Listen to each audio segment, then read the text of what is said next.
Assalamualaikum warahmatullahi wabarakatuh. Perkenalkan, nama saya Yulistina, NPM 20110260, kelas 4C non-reguler Banjarbaru, mata kuliah Sistem Informasi Geografis.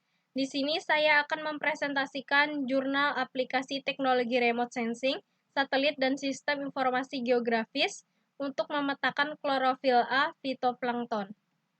Pendahuluan. Produktivitas perairan tergolong tinggi apabila perairan tersebut mampu menghasilkan bahan-bahan organik dari bahan-bahan anorganik. Fitoplankton adalah tumbuhan air berukuran sangat kecil, terdiri dari sejumlah kelas yang berbeda, seperti tumbuh-tumbuhan hijau yang lain. Fitoplankton membuat ikatan-ikatan organik yang kompleks dari bahan anorganik yang sederhana.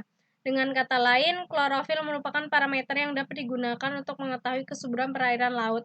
Ada 3 jenis klorofil yang dikenal, yaitu klorofil A, klorofil B, dan klorofil C. Di samping itu, ada juga beberapa jenis pigmen fotosintesa lain seperti karoten dan xanthofil. Konsentrasi klorofil A sebagai penduga produktivitas primer haruslah mempunyai hubungan kuantitatif, namun untuk itu diperlukan banyak data sehingga sering menjadi kendala. Untuk kegiatan budidaya, informasi tersebut dapat dipakai untuk mengetahui daerah budidaya ikan dan non-ikan yang berkualitas. Sedangkan untuk kegiatan penangkapan, informasi tersebut dapat dipergunakan bagi nelayan, khususnya nelayan tangkap, untuk mempermudah proses penentuan daerah penangkapan ikan, sehingga menghemat waktu dan bahan bakar. Klorofil A yang terkandung dalam fitoplankton dapat dideteksi menggunakan sensor satelit. Interaksi kedua sistem tersebut dalam bidang perikanan dewasa ini telah banyak digunakan dan telah terbukti keberhasilannya.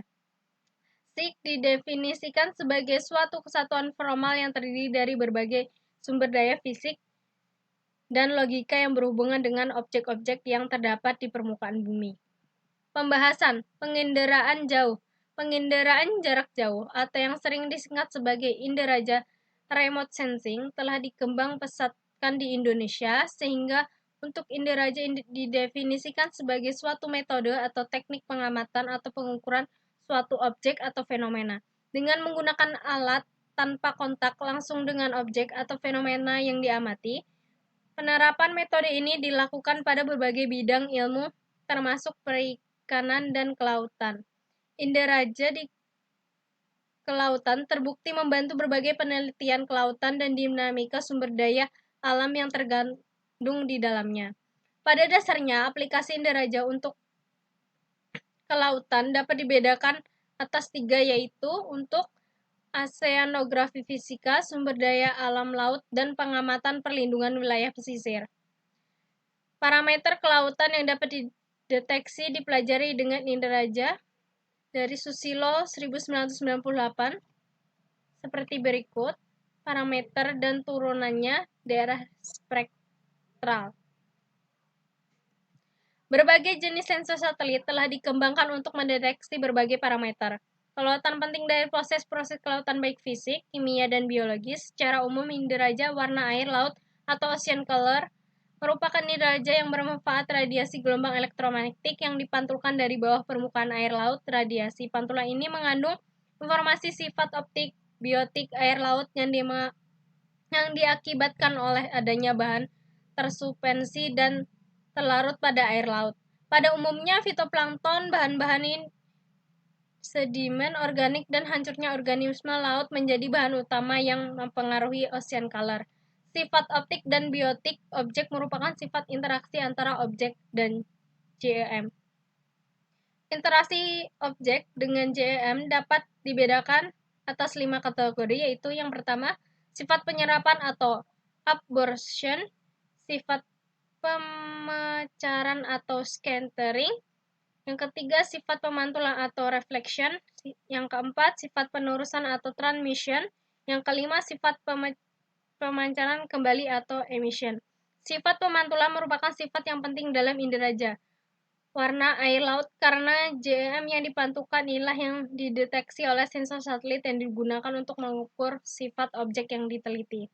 Spesifikasi beberapa wahana dan sensor yang diaplikasikan untuk studi parameter ocean color.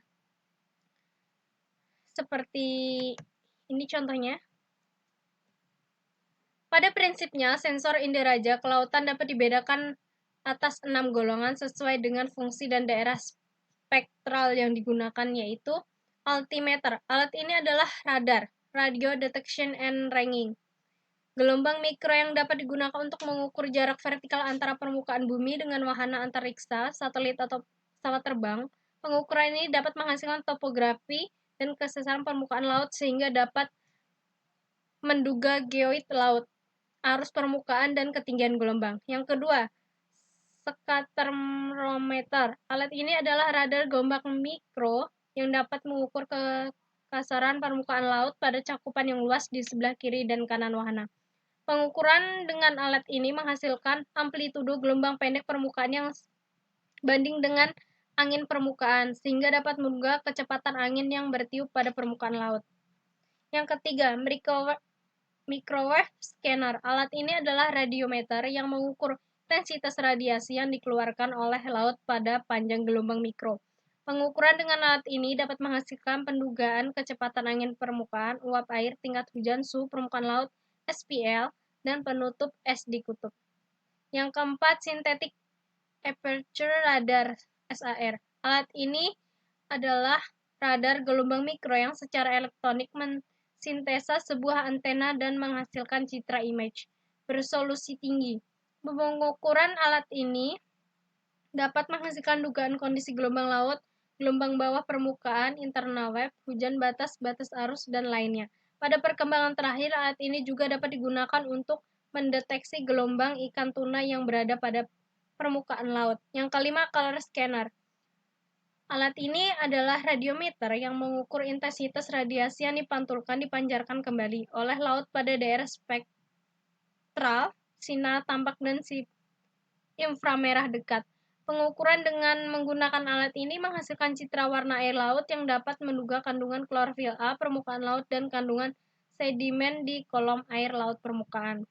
Keenam, infrared scanner. Alat ini adalah radiometer yang mengukur radiasi yang dikeluarkan oleh permukaan laut pada daerah spektral sinar inframerah. Pengukuran dengan menggunakan alat ini terutama menghasilkan dugaan suhu permukaan laut yang selanjutnya dapat digunakan untuk meneliti berbagai proses di laut yang diindikasikan oleh suhu permukaan laut. Data citra satelit yang telah diperoleh perlu dikoreksi, meliputi koreksi radiometrik, geometrik, dan atmosferik untuk mengeliminasi kesalahan yang terdapat pada posisi objek, perbedaan waktu pengambilan data, dan pengaruh atmosfer. Pengaruh atmosfer dapat dikalibrasikan dengan melakukan transformasi kepada citra dengan formula sebagai berikut. DNT, nilai digital data suatu piksel yang telah dikoreksi. DNA, nilai digital data suatu piksel yang belum dikoreksi. B, nilai bias, nilai minimum yang diperoleh dari histogram.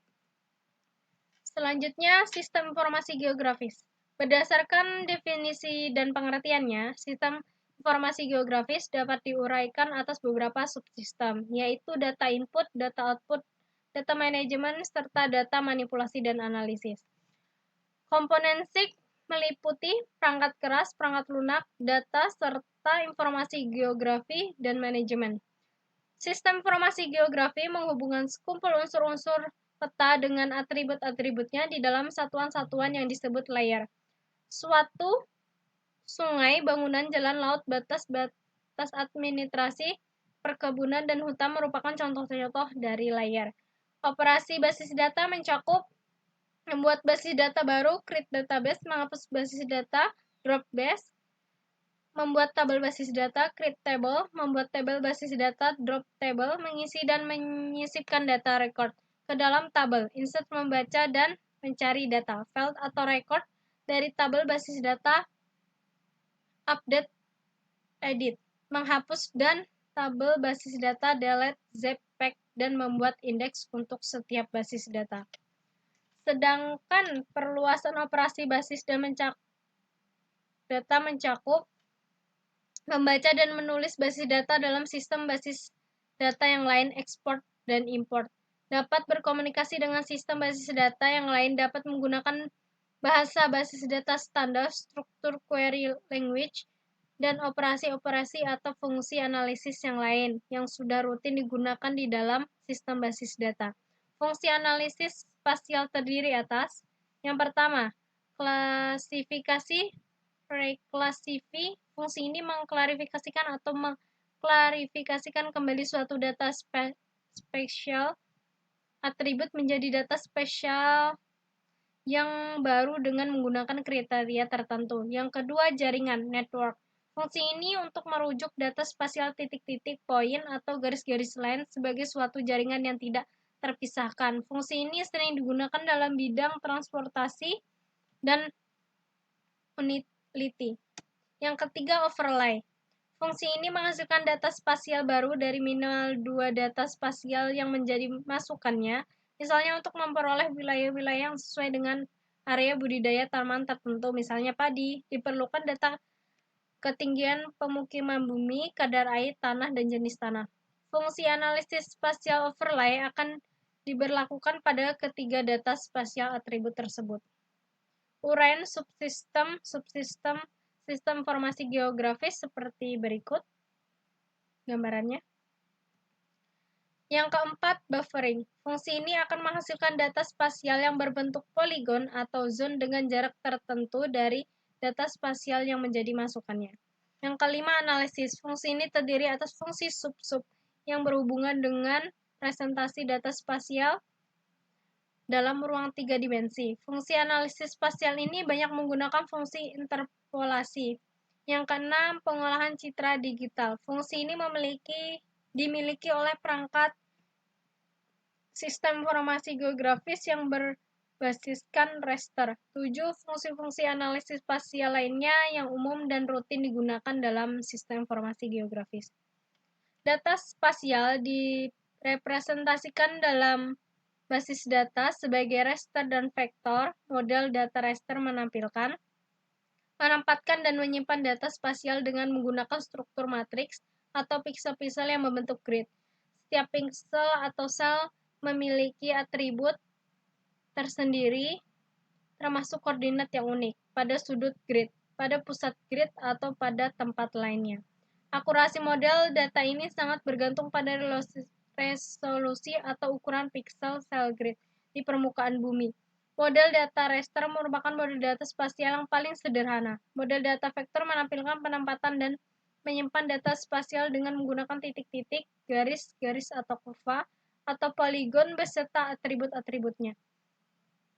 Terlihat bahwa sistem informasi geografis bukan sekedar tools membuat peta, namun memiliki kemampuan dalam melakukan analisis. Salah satu fungsi sistem informasi geografis yang menonjol dan mendasar adalah integrasi data dengan cara overlay yang memadukan layar data yang berbeda. Sekian presentasi dari saya. Jika ada kesalahan mohon maaf. Wassalamualaikum warahmatullahi wabarakatuh.